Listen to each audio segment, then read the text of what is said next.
sprinter un petit peu aujourd'hui. Je vais essayer de finir le chapitre aujourd'hui.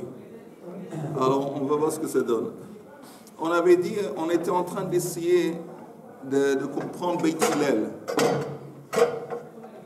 Beit Hillel, il lui a dit, on paye à partir du moment que Hotza'a, que l'objet est sorti. On s'est demandé, c'est quoi sorti, l'objet est sorti.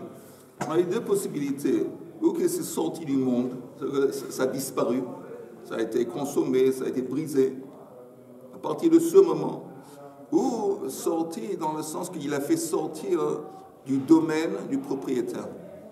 Il a pris, il a soulevé, le moment qu'il a soulevé, c'est comme s'il avait fait sortir du domaine du reshoot à Baalim, il l'a fait entrer dans son reshoot à lui. On avait parlé un petit peu de ça, et on va à partir de...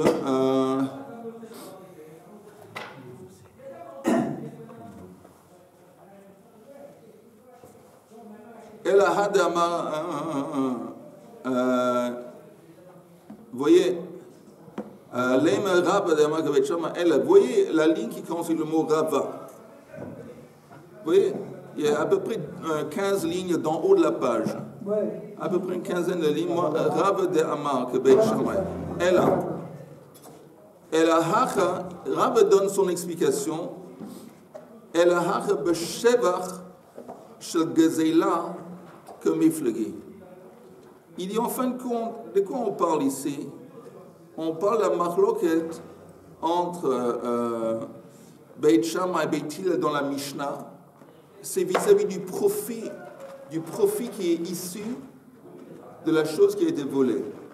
Il y a un profit qui a été issu, qui a été créé à partir de l'objet qui a été bon. On va voir de quoi on parle.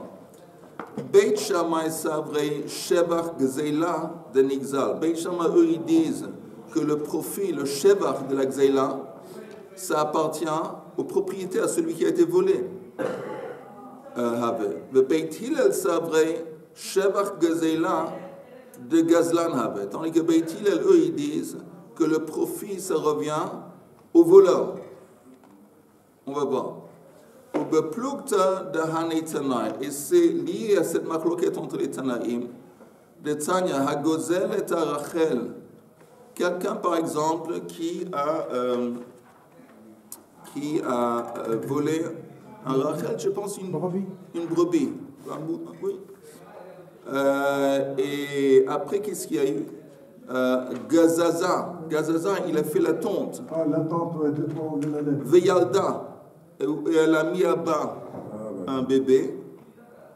Meshelem ota, vet gizotea, vet vladotea, dit Rabbi Meir. Rabbi Meir dit que maintenant, celui qui a volé le mouton, il doit rendre au propriétaire, pas seulement le mouton, mais aussi le bébé et aussi la tonture. La tonte. Aussi la tonte. Ça, c'est l'opinion de Rabbi Meir. Tandis que Rabbi Yehuda Omer, Gezeilah chozeret beinea. Tout ce qu'il est obligé de rendre, c'est l'animal. Le profit qui est issu de l'animal, non. Alors, pour lui, alors. Oui. C'est basé sur quel principe? Que le moment que quelqu'un vole quelque chose, ça rentre dans son domaine à lui. Alors maintenant, quand l'animal a mis à bas, où il y a une tonte, c'est en quelque sorte son animal. Donc la tonte lui appartient. Et le bébé aussi lui appartient. Mais l'animal aussi? Non, l'animal, non. Oui, non, ça c'est ta maison. Mais l'animal, il a volé, il est obligé de rendre. Mais il n'a pas volé la tonte, il n'a pas volé le bébé.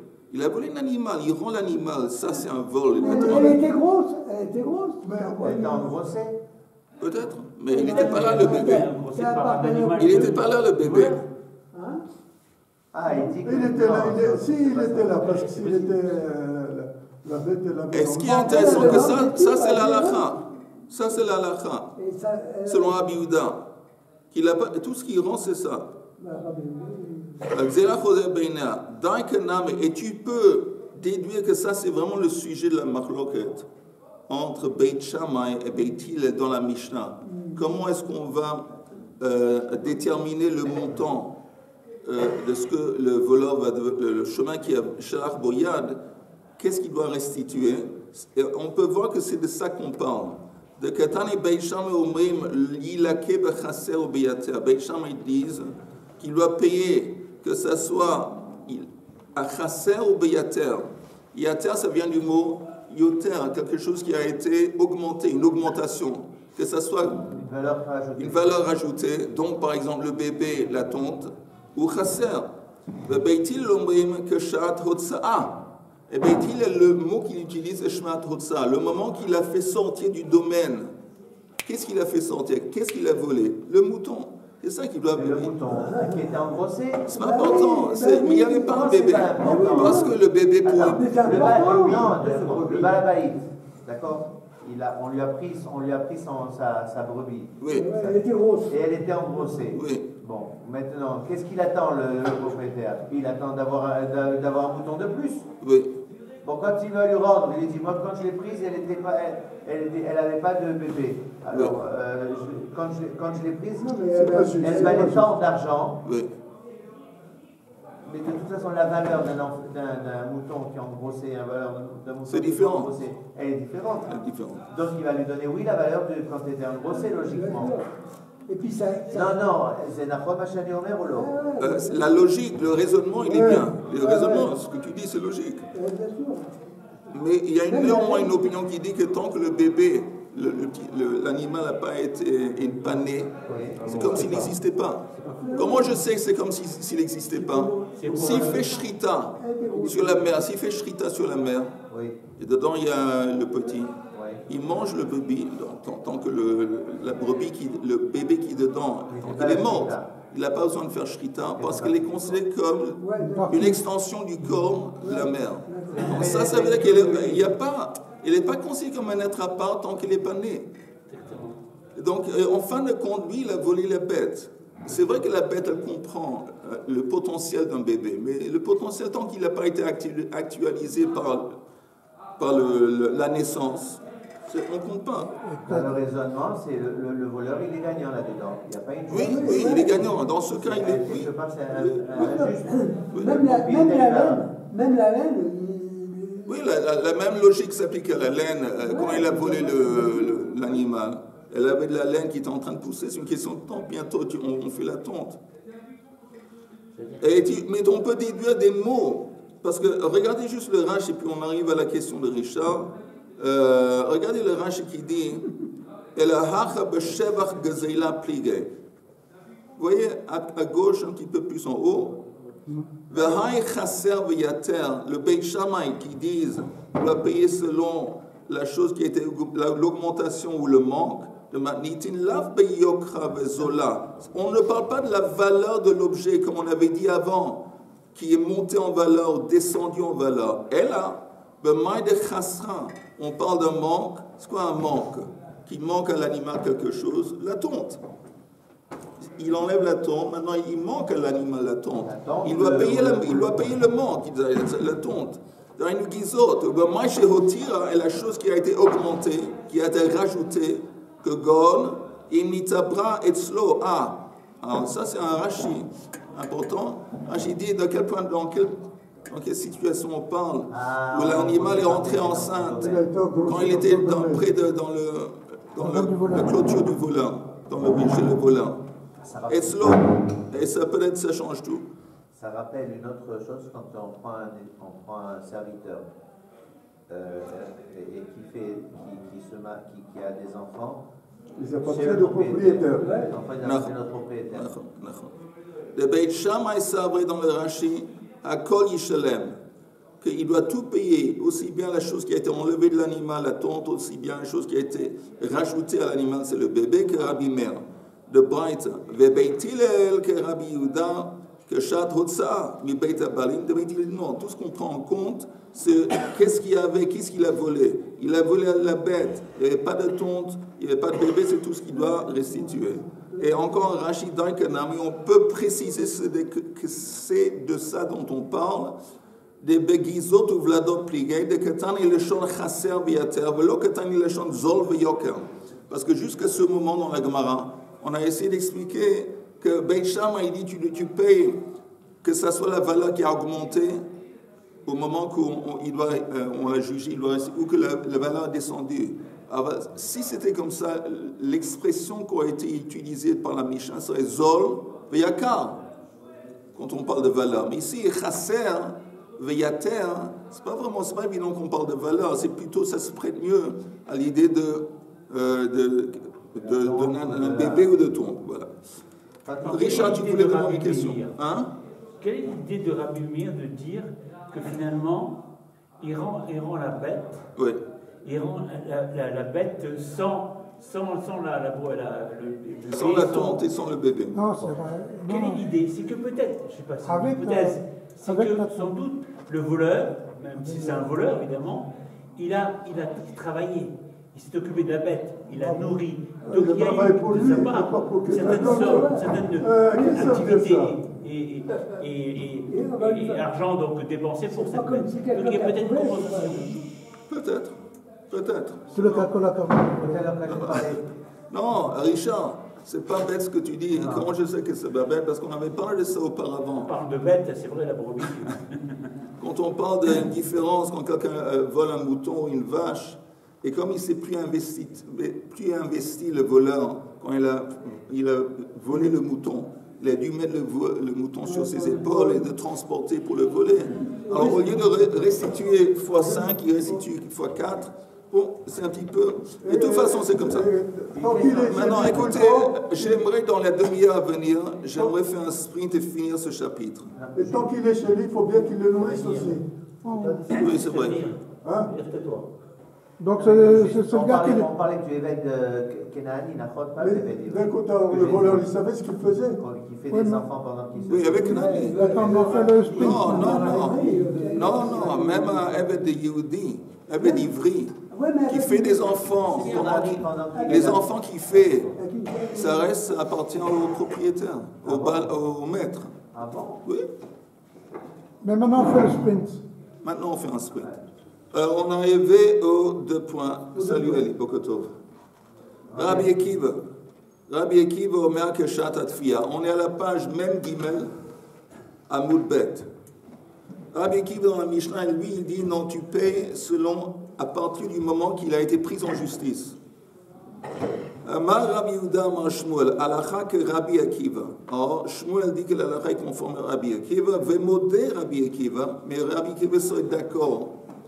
B'makom sheyesh eidim, que quand, au moment qu'il a pris l'objet, le chômeur, il serait d'accord que s'il y avait des témoins qui l'ont vu, c'est à partir de ce moment qu'on doit valoriser l'objet et pas à partir du moment où il va être pris en justice. B'makom sheyesh eidim, ma'itama, quelle est la raison? Le verset dit, le ashahud lot yitnenu beyom hashmato. C'est écrit que le voleur doit restituer l'objet au propriétaire Beyom Ashmato, dans le jour dans lequel il est devenu coupable. À partir de quel moment est-ce qu'il est devenu coupable? S'il y a des témoins qui l'ont vu mamache au moment du vol, c'est à partir de ce moment-là qu'il est coupable. On ne doit pas attendre qu'il est Hachem. On ne doit pas attendre qu'il va être pris en justice 2 semaines plus tard, 1 semaine plus tard. Il y a des témoins, ça c'est Yom Hashmato. Comme il y a eu des témoins à ce moment, alors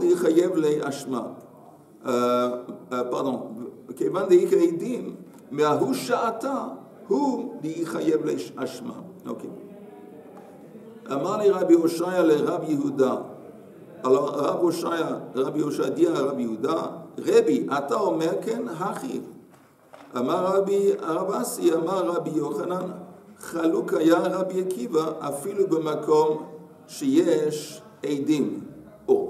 Alors, au nom de Rabbi Yochanan, on dit que Rabbi Akiva ne fait pas de distinction entre s'il y a eu des témoins qui ont vu le vol et sinon, s'il y a eu des témoins ou non. Il dit, ce qui compte, c'est le moment qu'il est culpabilisé en cours de justice. Assigné. Hein? Assigné, c'est vrai, Mouacham. Ah, oui.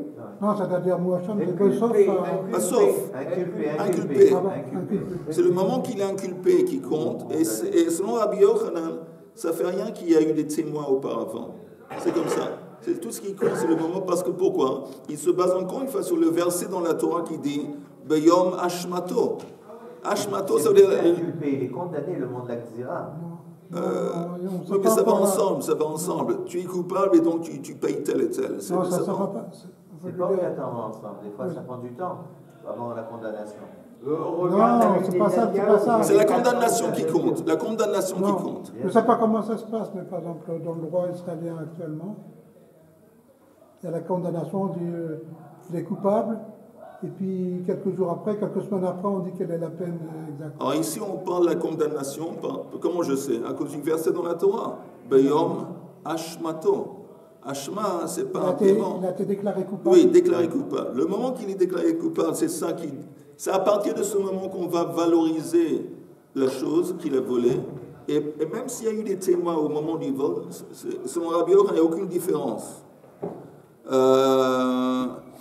Maïtama, quelle est la raison? Damakra, la shahulo yitnenu beyom hashmato, comme on avait dit.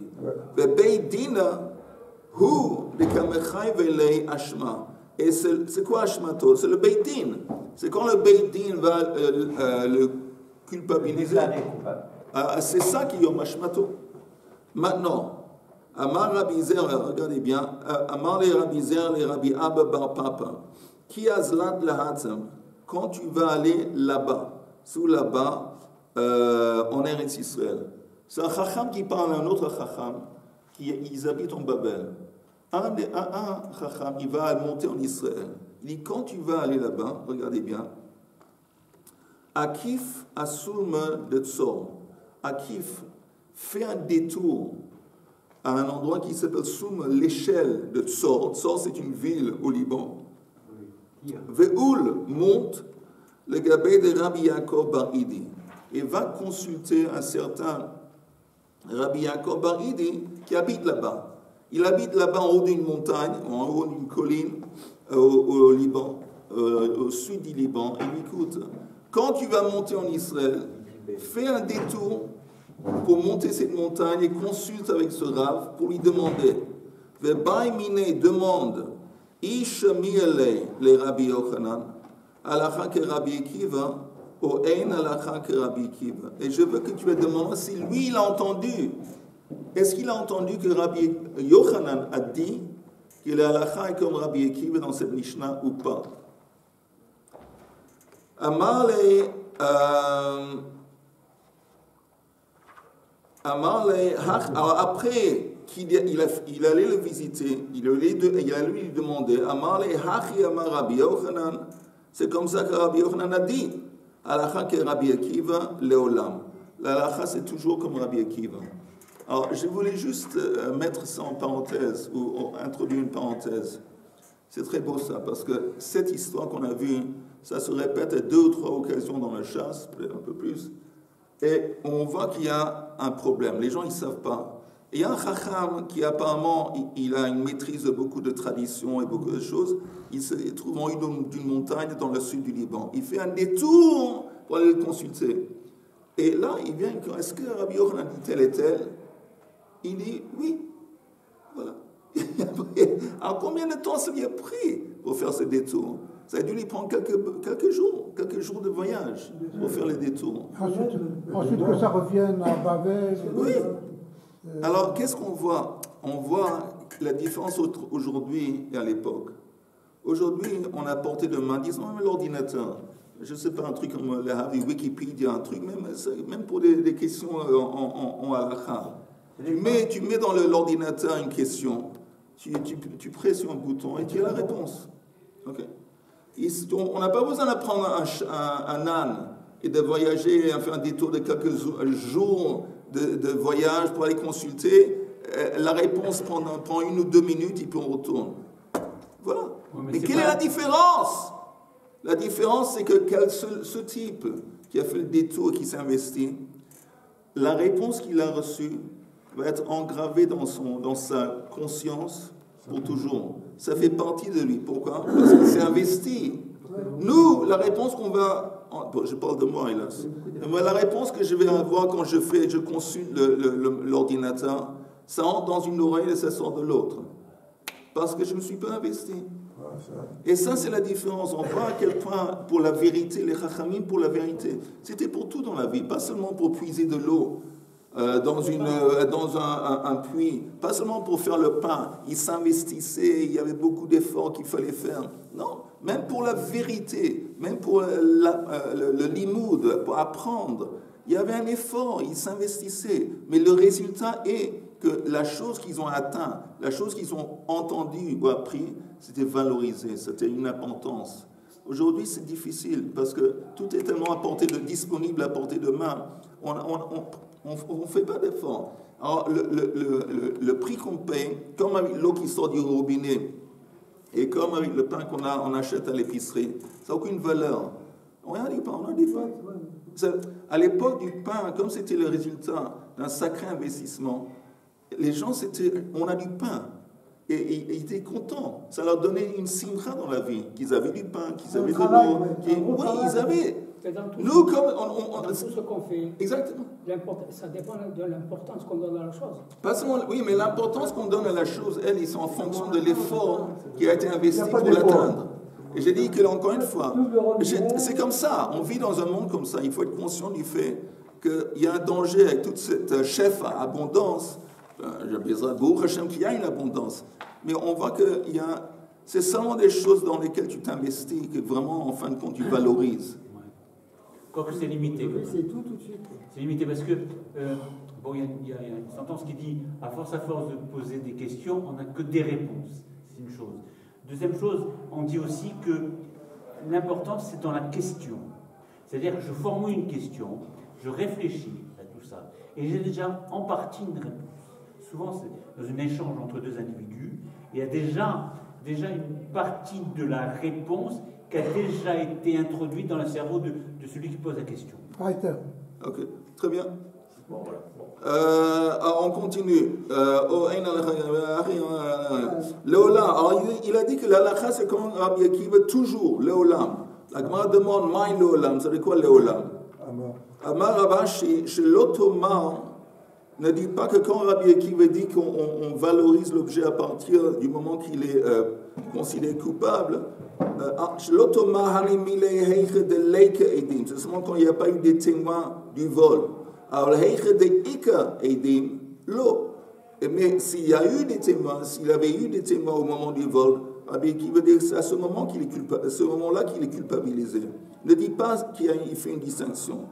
C'est ça que ça veut dire l'Olam. L'Olam, c'est quoi que ce soit, qu'il y a eu des témoins au moment du vol ou pas, c'est Yom Hashmato, c'est Beit Din. Ça, c'est une explication. Une autre explication de Ahadra le Durta Veitbara. On retourne, vous entendez à la Mishnah qu'on avait vue avant, précédemment, j'espère que vous vous rappelez tous, quelqu'un qui garde un tonneau et il le prend avec l'idée de le, je sais pas quoi, de le peut-être pour lui le voler, l'utiliser, après il le remet.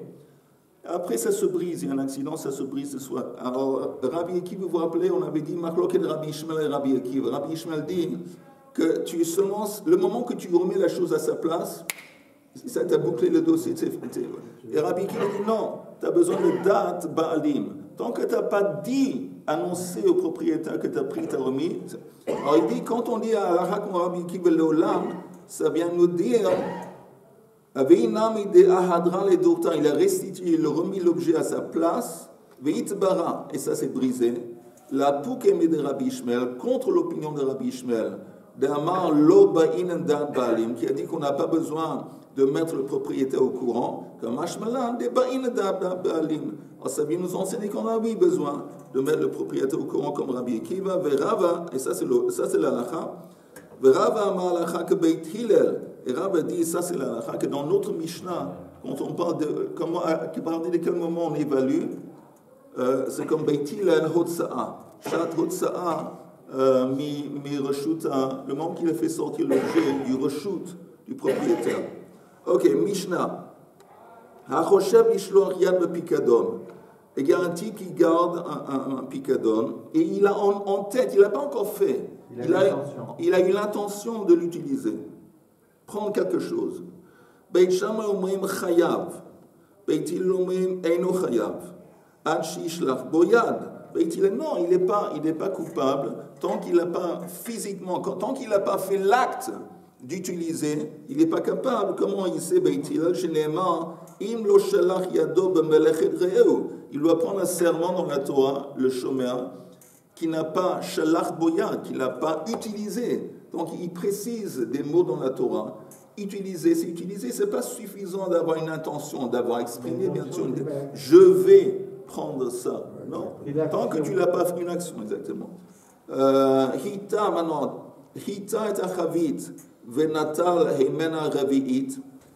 Qu'est-ce qu'il a fait? Il n'a pas soulevé. Il a décidé, tu entends Chaim, le shomer du chavit, il a décidé qu'il veut boire un verre. Un petit verre, ni vu ni connu. Au lieu de soulever le tonneau, le mettre quelque part, il a simplement incliné. Il a incliné le vin pour faire sortir un verre. Alors, qu'est-ce qui s'est passé? Vous entendez? Comme il a seulement incliné, il n'a pas fait en fin de compte un maaseh kinyan. Parce que c'est le maaseh kinyan qui fait transmettre un objet du domaine du propriétaire jusqu'au domaine du voleur. Il n'a pas fait ça, il a simplement incliné, il n'a pas soulevé. Alors, c'est écrit ici, Hita et achavit menatal imena raviit venishbara. Après le tonneau, après qu'il a remis à sa place, ça s'est brisé. Et no meshalem el raviit. Tout ce qu'il doit payer, c'est le verre d'un raviit qu'il a pris. Higbi'a venatal imena raviit.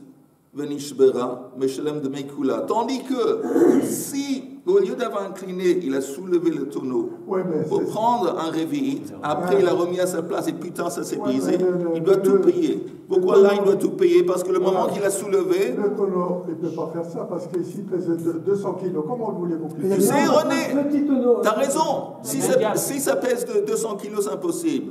Mais tu entends, c'est possible que ça pèse moins que 200 kilos. Avec un diable, tu peux. Ok, alors... ok, on continue. C'est bon, on fait un sprint. Même dans les Damoud Aleph, à la fin, Yehuda, il va me stresser. Non, parce qu'on a encore après. Je sais.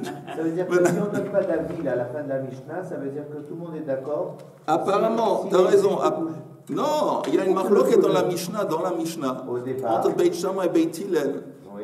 Est-ce que celui qui a une intention de voler, d'utiliser, est-ce qu'il est capable? Beit Shammai dit, même si c'est seulement une intention, apparemment cette intention, il l'a exprimée. C'est suffisant, il est chayav.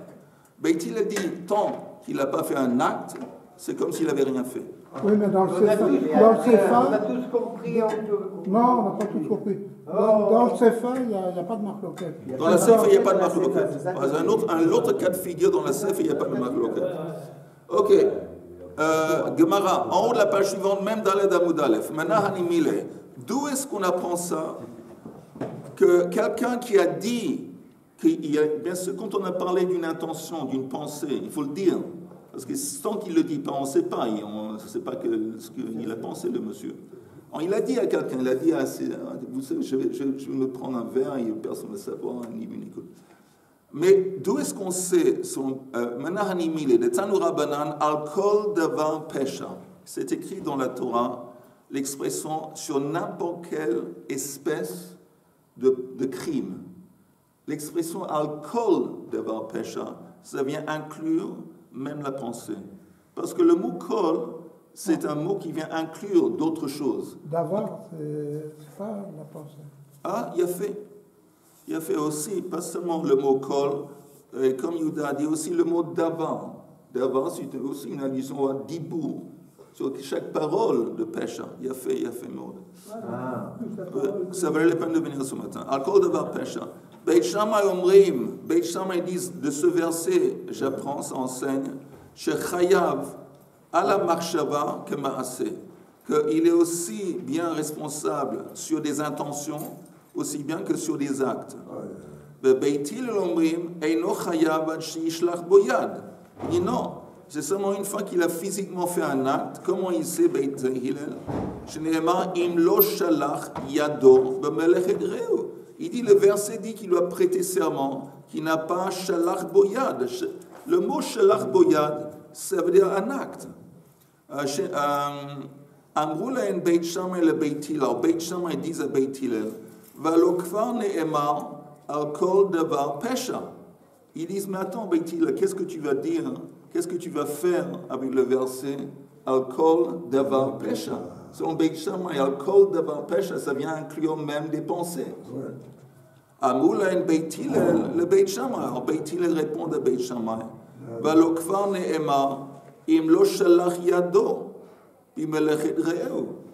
Beit Hillel dit, ok, mais il y a tout de même le verset qui exprime clairement qu'on a besoin d'un acte. Mais on ne peut pas condamner quelqu'un par ses pensées. Non. Ses pensées, c'est secret. Attends, tu as raison. Mais on a dit qu'on parle d'un cas de figure où il a dit à quelqu'un d'autre. Il a exprimé ses pensées par des paroles. C'est pas pareil. C'est pas pareil. Non, c'est sûr que si c'est seulement des pensées, on n'a aucune idée qu'est-ce qu'il est en train de penser. Même les paroles, je veux dire, c'est pas non plus... on ne peut pas le condamner sur le fait de dire j'ai l'intention de faire ci ou j'ai... Beit Shammai disent que oui. Oui, ok. Beit Shammai disent que oui. Et tu entends, ce que tu dis, c'est vrai. De quel point de vue que normalement, d'abord, c'est une punition qui est une transgression de la norme qui a été faite sans, qui ne comprend pas d'acte, il n'y a pas de punition. Sauf mais ici, c'est différent parce que la Torah dit, quand la Torah dit sur Beit Shammai, al kol davar pesha, c'est une exception à la règle. Que même exceptionnellement, même sur les pensées ici, tu vas être chayav. Oui, mais ça, c'est un pérouche Un pérouche de Beit Shammai. Du passage, c'est pas... Il peut y avoir d'autres explications de ce passage. Oui, mais ça, on est en train de ça, c'est l'explication de Beit Shammai. Imken, on demande à Beit Hillel, Matal Muloma al kol davar pesha. Comment lui, Beit Hillel, comment ils vont aborder le verset al kol davar pesha? Vous entendez? Chez Yechol, Eini Elahu. Peut-être il est seulement fautif si lui-même, seulement lui-même il a utilisé l'objet. Qu'est-ce qui se passe dans le cas de figure? Amar le avdo vele shlucho. S'il a dit à son serviteur, son eved, ou il a nommé quelqu'un d'autre pour faire ça pour lui, comment on sait que néanmoins dans ce cas, il va aussi être considéré comme fautif? Minayin Talmud Lomar, al kol davar pesha. N'importe quel crime, espèce d'aspect du crime, c'est quoi n'importe quel aspect? Même dans le cas où lui-même il ne fait pas l'acte, il nomme un shaliach pour le faire pour lui. Maintenant, vous entendez, il y a un truc intéressant qu'on dit que normalement, shlucho shel-adam kemoto. Oui, que le shaliach d'une personne, c'est considéré comme une extension de lui-même. À part que quand on parle d'une transgression. Parce que quand c'est une transgression, on dit non. Le shaliach ne peut pas dire que moi je suis innocent, je ne fais que de faire ce qu'on m'a dit de faire. Il ne peut pas. Parce qu'on dit, je ne me rappelle pas l'expression... Toi, tu as entendu au Sinaï Oui, non, il y a une expression qui dit Adon ve-Eved. Divrei Adon ve-Divrei Eved les Mishomim. On dit au shaliach les paroles du maître et les paroles du serviteur. À qui, entre les deux, est-ce qu'on doit écouter? Le maître, c'est Akadosh Baruch Hu. Et le serviteur, c'est le type qui lui a nommé shaliach, qui lui a confié la mission. Donc, on dit au shaliach, tu ne peux pas dire que tu es seulement un shaliach, parce que le maître, les paroles du maître et les paroles du Eved, on doit écouter les paroles du maître. C'est Akadosh Baruch Hu qui dit que tu n'as pas le droit de faire une transgression. Donc, en dépit du fait que normalement, on dit shlucho shel-adam kemoto, qu'un shaliach, c'est simplement une extension du propriétaire. Dans un cas d'une transgression, que le shaliach a fait une transgression pour celui qui l'a nommé shaliach, non, on ne dit pas. C'est le shaliach qui devient responsable. C'est pour ça que, par exemple, les Allemands, pendant la Deuxième Guerre mondiale, ils ne peuvent pas dire, comme ils avaient dit avant, je ne fais que... Oui. Oh, je ne fais que de faire... Non, toi, tu es responsable. Mais... Il y a des choses qui sont... Mais Beit Hillel disent l'exception à cette règle, que quand on parle d'une transgression, c'est le shaliach qui est responsable, c'est dans le cas du chômeur qui s'empare ou qui pense, qui va utiliser l'objet qu'il est en train de garder. Parce qu'il dit, c'est écrit dans la Torah, Al-Kol Davar Pesha. Et ici, on va dire que exceptionnellement, quand on parle de transgression, c'est le propriétaire qui est responsable et pas le shaliach. Normalement, c'est le shaliach quand on parle d'une transgression. Oui, comme Al-Kol Davar Pesha s'écrit ici, c'est exceptionnellement, ici, ça reste le balabin qui est responsable. Quand il y a une transgression avec un shaliach, celui qui lui a demandé, il est... Pas tout. Complètement. C'est-à-dire, il lui a demandé de tuer quelqu'un, oui. Il l'a tué, alors il y a seulement l'assassin qui est condamné, oui. Lui il est tranquille. Alors j'imagine que Min Shamayim, c'est sûr et certain que Min Shamayim va être puni. Mais au niveau du Beit Din, l'assassin, le vrai assassin, c'est le shaliach. Celui qui va être puni en tant qu'assassin. Peut-être il y a d'autres, vis-à-vis du Beit Din, d'autres punitions qui sont moins graves. Mais c'est sûr que Min Shamayim, le type, il est foutu. Celui qui a nommé, mais le Beit Din l'a puni et traité en tant qu'assassin, pas celui qui a nommé le shaliach, mais le shaliach. Ici, c'est l'exception à la règle parce que c'est écrit Al-Kol Davar Pesha, n'importe quel élément de Pesha, il est responsable. Oui, David. Ça veut dire qu'il peut écouter son maître jusqu'à ce que... À la fin, pendant la guerre mondiale... Attends. Non, oui, vas-y. Des cachots. Oui, vas-y. Des cachots. Vas-y. Hitler, il a demandé à Rommel de l'Africa Corps de faire la Palestine. Et Rommel, il n'a pas accepté de faire comme le dit Hitler, de tuer tous les Juifs en Palestine. Et il y a le fils de Rommel qui est devenu maire d'Hambourg, d'une grande ville. Manienne, peut-être on se mérite de son père. Peut-être on regarde la fin pour le Sioum. Non, on ne va pas faire un Sioum sur un chapitre. Amar, j'ai essayé, hein. Amar, vous entendez, Amar Rab, Loshanu ela nishbera. Vous entendez, quand est-ce qu'on dit que s'il a soulevé, il a pris quelque chose, il l'a remis à sa place, et ça s'est brisé, et il est innocent. Il n'a pas soulevé, il a incliné le tonneau. Comme il n'a pas soulevé, il a remis à sa place, ça s'est brisé, il est innocent. Alors, Amar Rab lo shanu ela nishbera, seulement si ça s'est brisé. Aval echmitza, mais si le vin est devenu aigre, meshalem et kula, même dans le cas où il n'a pas soulevé le tonneau pour prendre le verre, il a simplement incliné. Si en fin de compte, le reste du tonneau, à part le verre qu'il a pris, est devenu aigre, il est responsable. Maïtama, quelle est la raison? Gire deidei hu de ahanula. C'est gire, c'est ces flèches à lui, qui sont les flèches qui sont responsables des dégâts. Ça veut dire, quand il a pris un verre, il a créé dans le tonneau un espace, un vide. Et ça veut dire qu'il y a de l'air qui est rentré. Et c'est l'air qui est responsable du fait que le vin, qui a abîmé le vin. Donc il est responsable directement. Il est responsable directement. Laisse tomber le fait qu'il n'a pas soulevé. Même sans soulever, si quelqu'un prend un caillou et le jette sur une fenêtre, il casse la fenêtre, il n'a pas soulevé la fenêtre. Mais il y a un acte qui est directement responsable du fait que la fenêtre a été brisée. La même chose ici. Donc si, en dépit du fait qu'on dit que quand il incline quelque chose, c'est pas important parce qu'ici c'est devenu ex à cause de lui. Igbia venatal emena. On a dit, quand il a soulevé, tandis que sans il soulève, il remet à sa place, alors il répond, Amar Shmuel lo natal mamash. C'est pas littéralement qu'il a soulevé. Et la kevan shehigbia litol afalpi shelo natal. Il dit non, c'est suffisant d'avoir soulevé le tonneau avec l'intention d'en prendre quelque chose, même s'il n'a pas encore pris quelque chose. Le fait qu'il a soulevé, il a fait cet acte d'appropriation, de soulever, même sans avoir encore pris, il devient responsable. Si plus tard il y a un cas de force majeure, un accident, il doit tout payer. Alors la Gemara dit Leima kasavan Shmuel shlichut yad einatzricha chiseon.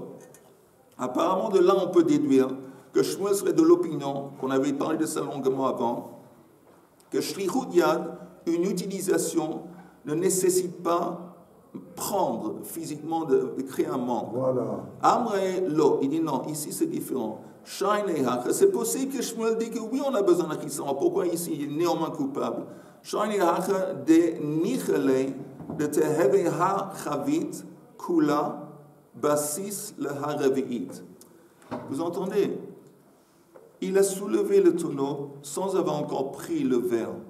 Mais c'est possible que pour lui, même s'il décide de prendre le verre de vin, mais en attendant, il ne veut pas le boire maintenant. Où est-ce qu'il va garder ce verre de vin? Il le garde dans le tonneau parce que c'est mieux préservé, cette quantité qui correspond à un verre de vin, c'est mieux préservé quand ça reste à l'ensemble du tonneau. C'est comme si le reste du tonneau va servir en tant que bassiste pour le vin qu'il veut prendre. Donc ça veut dire que le fait qu'il n'a pas physiquement extrait le verre, ça ne veut pas dire qu'il n'a pas fait. C'est comme s'il avait pris, il remet dans le tonneau pour conserver le verre jusqu'au moment qu'il va en prendre. Quelqu'un qui soulève un portefeuille, dans le même cas de figure, il soulève un portefeuille avec l'intention de prendre de l'argent qui est dedans, pour prendre un sou, pour prendre comment on dit, un billet. Mao, qu'est-ce qu'on dit dans ce cas? Khamra ou de l'ominta el agav khamra. C'est le vin, seulement le vin qui est préservé quand c'est gardé avec d'autres vins. Ce qu'on avait dit avec le tonneau de vin et le verre. Là, on dit que ce verre de vin, on avait dit avant, s'il avait été extrait du tonneau, très vite, comme il est exposé à l'air, très vite, il peut se gâter. Alors, la meilleure façon de le garder, c'est dans le tonneau. Mais ça, c'est quand on parle de vin. Le khamr, le vin, c'est ça qui a besoin d'être préservé dans le reste du tonneau. Aval zouza, mais quand on parle d'une pièce d'argent, minta, on peut très bien garder une pièce sans le laisser dans le portefeuille. On n'a pas nécessairement besoin de laisser la pièce dans le portefeuille pour garder la pièce. Ou peut-être, shine netirut de arnaki, ou peut-être garder un portefeuille, c'est différent que de garder une pièce. Ça veut dire quoi? C'est plus facile à garder un portefeuille qu'une pièce. Alors, si tu me dis que c'est plus facile, encore une fois, ça veut dire qu'il n'a même pas besoin d'extraire. Il soulève le portefeuille, l'intention. C'est comme s'il avait extrait la pièce, et remis la pièce dans le portefeuille, et simplement pour mieux la garder. Et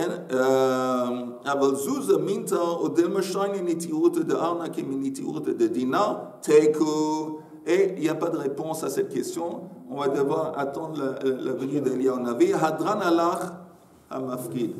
Écoutez, il n'y a pas de cours demain. Je m'excuse. Mais on va commencer Bli Neder, Masechet Shabbat, le dimanche.